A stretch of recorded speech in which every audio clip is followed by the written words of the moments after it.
আসসালামু আলাইকুম। বাংলা সংবাদে সবাইকে স্বাগত জানাচ্ছি। আমি চিন্তিয়া হক। শুরুতেই সংবাদ শিরোনাম। বাংলাদেশের সব সংকটের কারণ হলো নির্বাচন, বলছেন আসাদুজ্জামান রিপন। এদিকে জানুয়ারির মধ্যে নির্বাচনের ঘোষণা দেওয়া না হলে যুগপৎ আন্দোলনের ইঙ্গিত বিএনপির।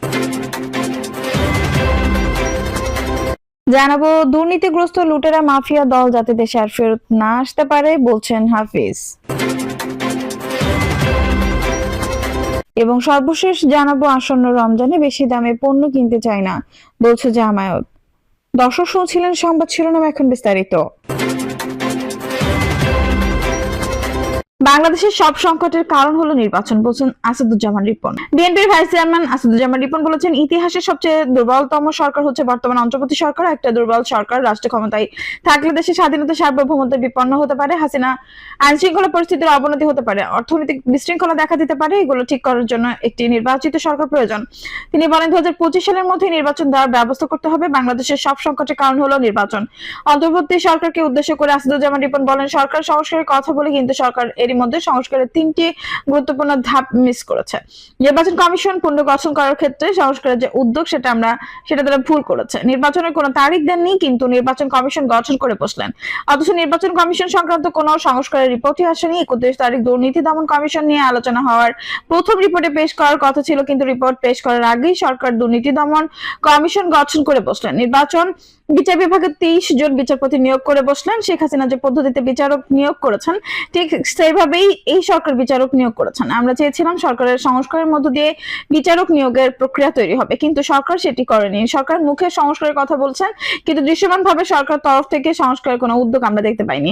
তিনি আরো বলেন, আমরা দেখতে পেয়েছি সংস্কারের কথা বলে সংস্কারের প্রক্রিয়া পাশ কাটিয়ে তারা হাসিনার পথ অনুসরণ করে বিচারক নিয়োগ করছেন, নির্বাচন কমিশনার নিয়োগ করছেন এবং দুর্নীতি দমন কমিশনের লোক নিয়োগ করছেন। এগুলো সবই হচ্ছে হাসিনা পরিত্যক্ত মডেল। এই সরকার কতটুকু সংস্কার করতে চায় সেটা আমার জানি না, কিন্তু সংস্কারের নামে বছর পর বছর তারা যদি ক্ষমতা আঁকড়ে থাকতে চায়, এটা বাংলাদেশের মানুষ গ্রহণ করবে না। বিএনপির ভাইস চেয়ারম্যান বলেন, আমাদের সংকট এখনো শেষ হয়নি, ভীষণ একটা সংকটের মধ্যে আমরা আছি। আমাদের নেতা তারেক রহমান বারবার বলেছেন, আগামী নির্বাচন কঠিন হবে এবং বিএনপির বিরুদ্ধে ষড়যন্ত্র করা হচ্ছে। মানুষের কাছে যেতে হবে এবং জন আস্থা অর্জন করতে হবে। এছাড়া আমাদের আরেকটি কথা বলেছেন, সেটি হলো 5 আগস্টের আগের রাজনীতি এবং 5 আগস্টের পরের রাজনীতি এক নয়, সুতরাং আমাদেরকে সতর্ক থাকতে হবে। তিনি বলেন, রাজনীতি যদি করতে হয় তাহলে জনগণ কিভাবে সেটা মাথায় রাখতে হবে, এটা মাথায় না রাখলে রাজনীতি ভুল হয়ে যাবে। আমাদেরকে একটি জিনিস খেয়াল রাখতে হবে, আর সেটি হলো আন্দোলনকে কোনোভাবেই বিভক্ত করা যাবে না। আন্দোলনের স্পিডটাকে কোনোভাবেই বিভক্ত করা যাবে না। আন্দোলনকে বিভক্ত করলে পতিত স্বৈরাচার লাভবান হবে, সুতরাং স্বৈরাচারকে লাভবান হতে দেওয়া যাবে না। জানুয়ারির মধ্যে নির্বাচনের ঘোষণা দেওয়া না হলে যুগপৎ আন্দোলনের ইঙ্গিত বিএনপির। নির্বাচনের রোডম্যাপ নিয়ে বিএনপির মতো বড় রাজনৈতিক দলের তাগদা ও নানামুখী আলোচনার মধ্যেই অন্তর্বর্তীকালীন সরকারের প্রধান উপদেষ্টা 1.5 বছরের মধ্যে আগামী জাতীয় নির্বাচন অনুষ্ঠানের একটি সম্ভাব্য সময়সীমার কথা জানিয়েছেন। তবে তারিখটি নির্দিষ্ট নয়। বিএনপি নেতারা সংস্কারের বেশি সময় না নিয়ে অবিলম্বে নির্বাচনের সুস্পষ্ট রোডম্যাপ ঘোষণা চান। জানুয়ারির মধ্যে এই ঘোষণা দেওয়া না হলে যুগপৎ আন্দোলনের ইঙ্গিত দিয়েছেন তারা। বিএনপি মহাসচিব মির্জা ফখরুল ইসলাম আলমগীর সোমবার ভোট ও ভাতের অধিকারের জন্য 5 আগস্টের মতো রাস্তায় নামতে হবে বলে যে মন্তব্য করেছেন, তা নিয়ে নানামুখী আলোচনা শুরু হয়েছে দলের ভেতরে ও বাইরে। রাজনৈতিক দলের নেতারা বলেন, মাঠের কর্মসূচি দেওয়ার লক্ষ্য হবে ভোটের আবহাওয়া তৈরি এবং সরকারের উপর নির্বাচনী চাপ বাড়ানো। নির্বাচন নিয়ে বিএনপি সহ রাজনৈতিক দলগুলোর মধ্যে নানা সংশয় সন্দেহ তৈরি হয়েছে। এমন প্রেক্ষাপটে গত কয়েকদিন ধরে 29টি রাজনৈতিক দলের সঙ্গে বৈঠক করেছে বিএনপি। প্রয়োজনীয় সংস্কার করে 2025 সালের মধ্যে নির্বাচন চায় দলগুলোর নেতারা। এসব বৈঠকে অংশ নেওয়া বিএনপি লিয়াজো কমিটির এক সদস্য যুগান্তরকে বলেন, সভা সমাবেশে যে যাই বলুক না কেন, ভোটের অধিকারের প্রশ্নে সব রাজনৈতিক দল ঐক্যবদ্ধ। দীর্ঘ 15 বছর ভোটের অধিকারের জন্য লড়াই করতে হয়েছে, এখন সেই ভোটের সুযোগ তৈরি হয়েছে। এখনো যদি ভোটের জন্য রাস্তায় নামতে হয় তবে তা খুবই দুঃখজনক হবে। তাহলে বুঝতে হবে মৌলিকভাবে কোনো কিছু পরিবর্তন হয়নি, সুতরাং আশা করব রাজনৈতিক দলগুলোকে রাস্তায় নামতে হবে না। সরকার রাজনৈতিক দলগুলোকে আস্থায় নেবে এবং আগামী বছরের মধ্যে জাতীয় নির্বাচনের উদ্যোগ নেবে। তবে বিএনপি সহ রাজনৈতিক দলগুলো ডক্টর মোহাম্মদ ইউনূস সরকারের ব্যর্থতাও চায় না। বিএনপি নেতারা মনে করেন অন্তর্বর্তী সরকার ব্যর্থ হলে দেশে এমন প্রেক্ষাপট তৈরি হবে যা নির্বাচনকে বিলম্বিত করতে পারে। এ বিষয়ে কয়েকটি দল ও মহলের কর্মকাণ্ড বিএনপি নিবিড়ভাবে পর্যবেক্ষণ করছে। বিএনপি মনে করছে কোনো মহল সরকারকে বেকায়দায় ফেলে ভিন্ন পরিস্থিতি তৈরি করতে যাচ্ছে। এমন প্রেক্ষাপটে সোমবার ঠাকুরগাঁয়ে এক জনসভায় বিএনপি মহাসচিব মির্জা ফখরুল ইসলাম আলমগীরের বক্তব্য আন্দোলনে ইঙ্গিত পাওয়া গেছে। তিনি সবাই উপস্থিত জনগণের উদ্দেশ্যে বলেন, আপনারা কি সত্যি সত্যিই পরিবর্তন চান নাকি আবার ওই আওয়ামী লীগের নৌকায় ফিরে যেতে চান? যদি পরিবর্তন চান তবে 5 আগস্ট আপনারা যেমন রাস্তায় নেমেছিলেন আবার ঐক্যবদ্ধ হয়ে রাস্তায় নামতে হবে। ভোটের অধিকার, ভাতের অধিকার আদায়ের জন্য এবং ন্যায় বিচার পাওয়ার জন্য রাস্তায় নামতে হবে। জানতে চাইলে দলটির স্থায়ী কমিটির সদস্য ইকবাল হাসান মাহমুদ টুকু যুগান্তরকে বলেন, মানুষ কখন ভোট দিয়ে তাদের নির্বাচিত সরকারের সংগঠন করতে পারবে সেটি সরকার স্পষ্ট করেনি বলে জনমনে এক ধরনের সংশয় তৈরি হয়েছে। কোন মহল নির্বাচন বিলম্বিত করার চেষ্টা করছে বলে বিএনপি বারবার সরকারকে সতর্ক করছে। গণতন্ত্র মঞ্চের সমন্বয়ক ও বিপ্লবী ওয়ার্কার্স পার্টির সাধারণ সম্পাদক সাইফুল হক যুগান্তরকে বলেন, অনেকে বলার চেষ্টা করে সংস্কার শেষ না হওয়া পর্যন্ত নির্বাচন নয়, যা নিয়ে বিভ্রান্তি তৈরি হয়েছে। সংস্কার তো একটা দীর্ঘমেয়াদী প্রশ্ন, এটার প্রকারান্তরে ক্ষমতা প্রলম্বিত করার কোনো তৎপরতা কিনা বোঝা যায়। তারা একটা ইস্যুকে সামনে আনছেন ক্ষমতা দীর্ঘায়িত করার জন্য। তাহলে রাজনৈতিক দলগুলোর সঙ্গে সরকারের এক ধরনের দূরত্বের জায়গা তৈরি হবে, সন্দেহ অবিশ্বাস বাড়বে, যেটা আমরা কেউই চাই না। আমরা আশা করি সরকার প্রজ্ঞা ও দূরদর্শিতা পরিচয় দেবে, রাজনৈতিক দলগুলোকে আস্থায় নিয়ে প্রয়োজনীয় উদ্যোগ গ্রহণ করবে। তিনি বলেন, আমরা চাই না ভোটের অধিকারের জন্য আবার বিরোধী দলগুলো রাস্তায় নামুক। এটা খুবই অপ্রত্যাশিত, এটা আমরা চাই না। আমরা চাই রাস্তায় যাতে নামতে না হয় সেজন্য সরকার প্রয়োজনীয় উদ্যোগ নেবে, আলাপ আলোচনা করবে, আর রাস্তায় যদি নামতেই হয় সেটা খুবই অনাকাঙ্ক্ষিত বিষয় হবে। 15 বছর পর ভোটের একটা সুযোগ তৈরি হয়েছে, সেটা কাজে না লাগানো হবে খুবই দুঃখজনক। এখন যদি ভোটের জন্য, ভাতের জন্য রাস্তায় নামতে হয় তাহলে বুঝতে হবে মৌলিকভাবে কোনো কিছু পরিবর্তন হয়নি। সুতরাং আশা করব রাজনৈতিক দলগুলোকে রাস্তায় নামতে হবে না। আমরা সরকার হুমকি দিতে চাই না, সতর্ক করতে চাই। বলতে চাই প্রত্যাশাটা সীমিত করা দরকার।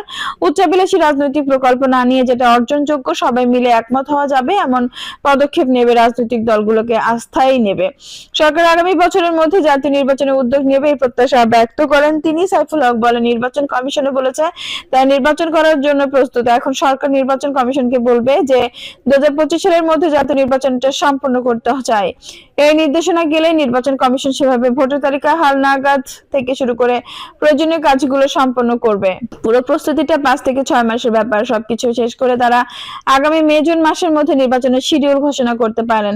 এতে সর্বোচ্চ নভেম্বর-ডিসেম্বরের মধ্যে নির্বাচন করা সম্ভব। বিএনপি স্থায়ী কমিটির সদস্য সালাউদ্দিন আহমেদ ইতিমধ্যে দলের অবস্থান পরিষ্কার করে বলেছেন, নির্বাচনমুখী প্রয়োজনীয় সংস্কারগুলো প্রধানতম সংস্কার বলে মনে করি। এই সরকারের প্রধান ও প্রথম দায়িত্ব হলো একটি সুষ্ঠু, নিরপেক্ষ ও গ্রহণযোগ্য নির্বাচন উপহার দেওয়া।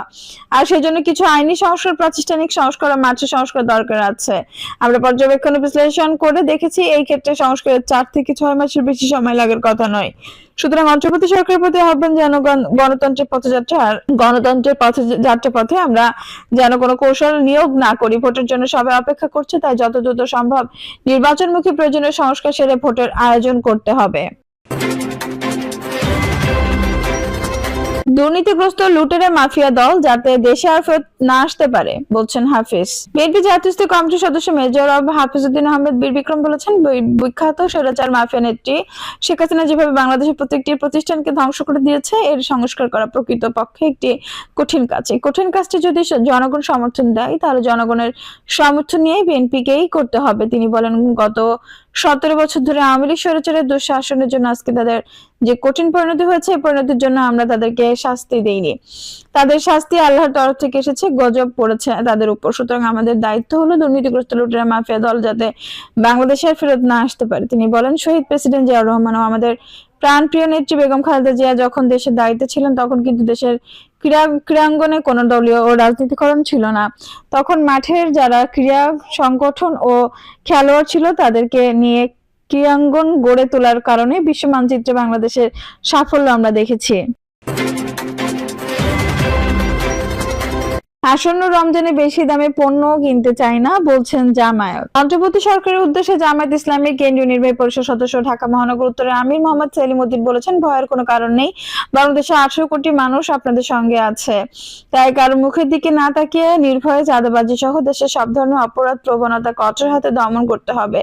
আমরা আসন্ন রমজানে বেশি দামে পণ্য কিনতে চাই না। তিনি বলেন, বাজার নিয়ন্ত্রণে চাঁদাবাজদের প্রতি শূন্য সহনশীলতা প্রদর্শন করতে হবে, অন্যথায় সরকারের সক্ষমতা প্রশ্নবিদ্ধ হবে। তিনি দেশে দুর্নীতি, অনিয়ম ও লাগামহীন চাঁদাবাজির দিকে ইঙ্গিত করে বলেন, যারা দেশে রাজনীতির নামে চাঁদাবাজিদের ব্যস্ত, তাদের রাজনীতি ছেড়ে দেওয়ার সময় এসেছে। কারণ চাঁদাবাজি চেয়ে ভিক্ষাবৃত্তি উত্তম। নেতিবাচক রাজনীতির পরিবর্তে দেশে ইতিবাচক রাজনীতি সূচনা করতে সংশ্লিষ্ট সবার প্রতি আহ্বান জানিয়ে সেলিম উদ্দিন বলেন, আমাদের দেশের রাজনীতিতে অবক্ষয় এখন প্রান্তিক পর্যায়ে পৌঁছেছে। ফলে প্রচলিত রাজনীতি চাঁদাবাজ, টেন্ডারবাজ, দুর্নীতিবাজ, লুটেরাদের অভয়ারণ্যে পরিণত হয়েছে। তাই দেশ ও জাতির বৃহত্তর স্বার্থে রাজনীতি থেকে এদেরকে প্রতিহত করতে না পারলে জনগণের অধিকার প্রতিষ্ঠা সম্ভব নয়। জামায়াতকে গণমুখী রাজনৈতিক দল উল্লেখ করে তিনি বলেন, গণমানুষের কল্যাণে জামায়াত নিরলস ভাবে কাজ করে যাচ্ছে, কিন্তু আমাদের বিরুদ্ধে কোনো চুরি বা অনিয়মের অভিযোগ নেই, বরং আমরা নিজেদের অর্জিত পকেটের টাকা খরচ করে আত্মমানবতা সেবায় নিরলস ভাবে কাজ করে যাচ্ছি। আমাদের দলীয় পদ নিয়ে কোনো মারামারি বা হট্টগোল হয় না, বরং আমাদের সব কর্ম তৎপরতা দেশ ও জাতির জন্য নিবেদিত। দর্শক, এই ছিল এখনকার সর্বশেষ সংবাদ। নিউজটি ভালো লাগলে অবশ্যই একটা লাইক দিন, কমেন্টে আপনার মূল্যবান মতামত জানান। সবসময় আমাদের পাশে থাকতে সাবস্ক্রাইব করে বেল বাটনটি অন করে রাখুন। ধন্যবাদ।